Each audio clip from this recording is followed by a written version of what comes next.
آصف صاحب، آپ نے آج اپنے پروگرام میں ذکر کیا ہے کشمیر کمیٹی کے حوالے سے. جی جی تو کشمیر کمیٹی کے حضرت مسلم موعود صدر بھی رہے ہیں اور ایک بہت بڑی خدمات ہیں ان کی کشمیر کے حوالے سے. جی بالکل. ان خدمات کے ہوتے ہوئے میں یہ پتہ کرنا چاہتا ہوں کہ پھر وہ کون سی وجوہات تھی جن کی بنا پر علامہ اقبال نے بعد میں آپ کی مخالفت شروع کر دی.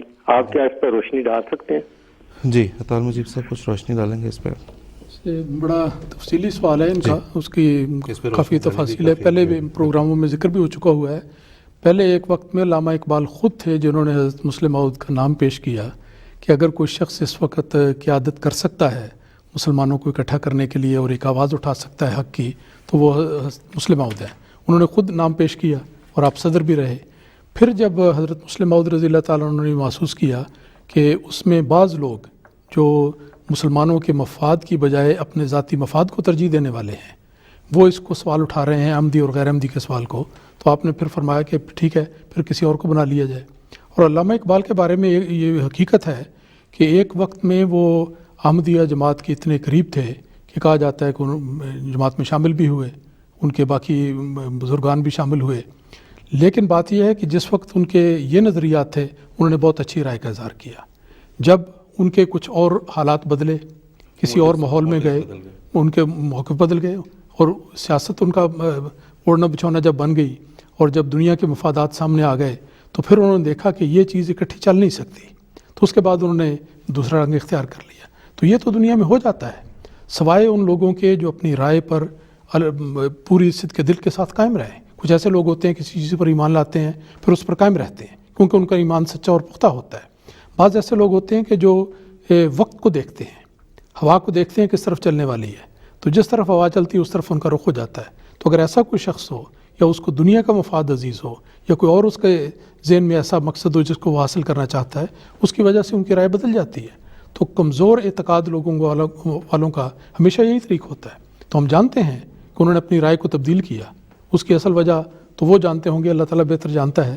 لیکن یہ ضرور نظر آتا ہے کہ جو پہلی عقیدت اور قربت ان کو جماعت کے ساتھ کی، جو اچھے خیالات جماعت کے بارے میں انہوں نے کھل کے کہا کہ اسلامی سیرت کا ٹھیٹ نمونہ اگر کسی فرقے میں نظر آتا ہے تو جماعت احمدیہ ہے، اور یہ چیز آن ریکارڈ ہے.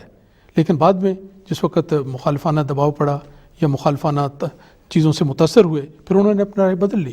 تو یہ رائے بدلنے کی ذمہ داری ان پر آتی ہے، وہی اس کے لیے جواب دہ ہوں گے. جیسے یہ دیکھیں کہ ایسے لوگ جب بھی جماعت احمدیہ سے دور ہٹیں تو اپنے سیاسی موٹیوز یا کوئی اور دوسرے مفادات ضرور نظر آئیں گے اس کے سامنے، جس طرح اقبال ہیں.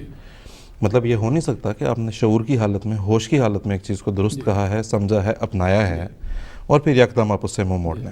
تو نصیر بٹ صاحب کے سوال کا جواب اصل میں تو خود اقبال صاحب ہی دے سکتے تھے کہ کیوں ایسا ہوا. لیکن اگر ان کے پرسنالٹی پیٹرن کو اگر ہم لگا کے دیکھیں، ایسے لوگ جو جماعت میں شامل ہوئے اور پھر چھوڑ گئے، ہمیشہ دیکھا یہ جائے گا کہ کوئی نہ کوئی مفادات ایسے ہوتے ہیں جس کی وجہ سے جو ہے وہ سمجھتے ہیں کہ نہیں شاید وہاں ہم زیادہ. علامہ اقبال کو یہ نظر آیا کہ شاید جو حکیم الامت کا ٹائٹل ملتا نظر آیا تو اس پہ جو ہے انہوں نے پھر اپنا یہ مائنڈ میک اپ کیا اور اس سے علیحدگی اختیار کر لی. لیکن میں تو ہمارا مقصد ہم کہتے ہیں کہ دین کو دنیا پر مقدم کرنا ہے، لیکن اگر کوئی شخص دنیا کو دین پر مقدم کر لے تو پھر یہ نتیجہ ہونا ہے. بالکل ایسا ہی ہے. بالکل. تو دوسرا یہ کہ جس طرح پہلے بھی نصیر بٹ صاحب بہت دفعہ پروگراموں میں ذکر ہوا ہے کہ علامہ اقبال ایک، اس میں کوئی شک نہیں ہے کہ مسلمانوں کے ایک لیڈر کے طور پہ ان کی پہچان ہے. ان کا ایک اچھا کام یہ بھی ہے کہ انہوں نے مسلمانوں میں جو ایک بیداری کی لہر اس وقت پیدا کی. لیکن جہاں تک ان کی جماعت احمدیہ کے ساتھ ایسوسیشن یا ایفیلیشن یا کسی وابستگی کسی بھی زمانے میں جہاں تک اس کا سوال ہے تو اس میں یہ یاد رکھنا بہرحال ضروری ہے کہ جماعت احمدیہ کے لیے یہ باعث فخر نہیں ہے کہ کوئی بھی شخص کبھی بھی اس کے اندر شمولیت اختیار اس کو رہی ہے یا وہ کبھی اس میں شامل رہے ہیں یا وہ کبھی احمدی رہے ہیں. ہاں اس شخص کے لیے ضرور یہ باعث فخر ہو سکتی ہے بات. جو لوگ احمدی ہیں ان سب کے لیے بہت باعث فخر ہے. البتہ جماعت احمدیہ ایک خدا تعالیٰ کی قائم کردہ جماعت ہے، اس کو کسی فرد کے آنے کسی فرد کے جانے سے قطعاً نہ کوئی فرق پڑا ہے نہ کبھی پڑے گا انشاءاللہ.